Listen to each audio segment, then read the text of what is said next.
Okay, good evening, folks. Thanks for coming tonight. As Rachel said, my name is Ed Fleming. I'm a colonel in the United States Army, and I'm the district commander for the New Orleans District, U.S. Army Corps of Engineers.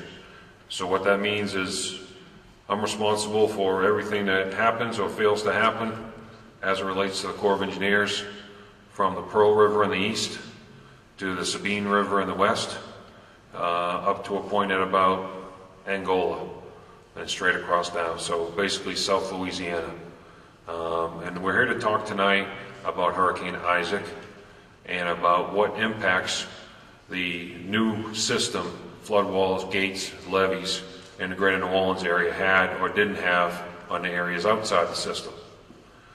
What the green numbers are, the green numbers represent the difference between when we ran Hurricane Isaac through the model without the system in place, without the renovations that we made, without the flood walls and the surge barrier and all the new levees. And then when we ran Isaac through it with it in place.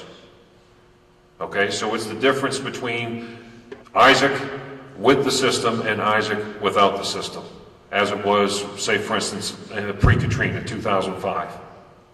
So again, I'll go back, and some of the numbers in this area, you see a bunch of zeros. Okay, so what that means is that the system that we built after Hurricane Katrina made no difference on the surge in this area as it relates to Hurricane Isaac and Hurricane Isaac only. Okay, so if we were to take Hurricane Katrina and run it through, you're going to get different numbers. If we were to take Hurricane Isaac but put it on a different track, you're going to get different numbers. Every hurricane is different. And the question that we were asked is to find out, based on Hurricane Isaac, did the system in greater New Orleans impact the people outside the system? And so what I can tell you is that the impacts would have been similar with or without the system in place. The Chalmette Loop was the first project in that hurricane system that we were authorized to study in 1955. That was when we were authorized to study it, in 1955. We started construction in 1965. So from 1965 to 2005, August 29th, 2005, we were about 60% done. Okay, from 65 to 2005, we were about 60% done. From 2005 to 2011, we finished it. I don't understand what you mean by floodplain. Okay, the floodplain is where the water flowed in and out of the lake prior to, let's say, Betsy. Before Betsy, all of New Orleans East, there was no levee system out there. So you had a flow in and out of that area. Mm-hmm. After Betsy, you built the high-level system that you have around the lake. Mm-hmm. You then improved it with this new system that you put in place. Mm-hmm. According to your report, all you did was show us the difference between that improvement and the old system.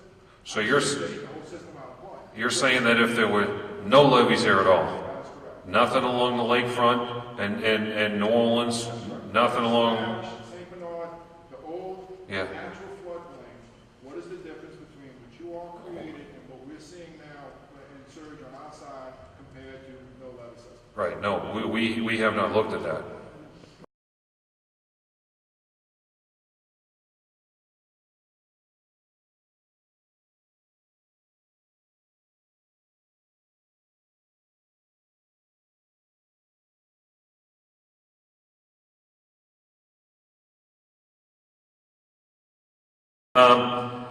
It is, I don't know if it's law or I don't know if it's core policy, but if we build a system that has significant impacts on somebody else, then we have to, I'll use the phrase mitigate for them. Probably not in terms of wetlands mitigation, but in terms of some other type of project.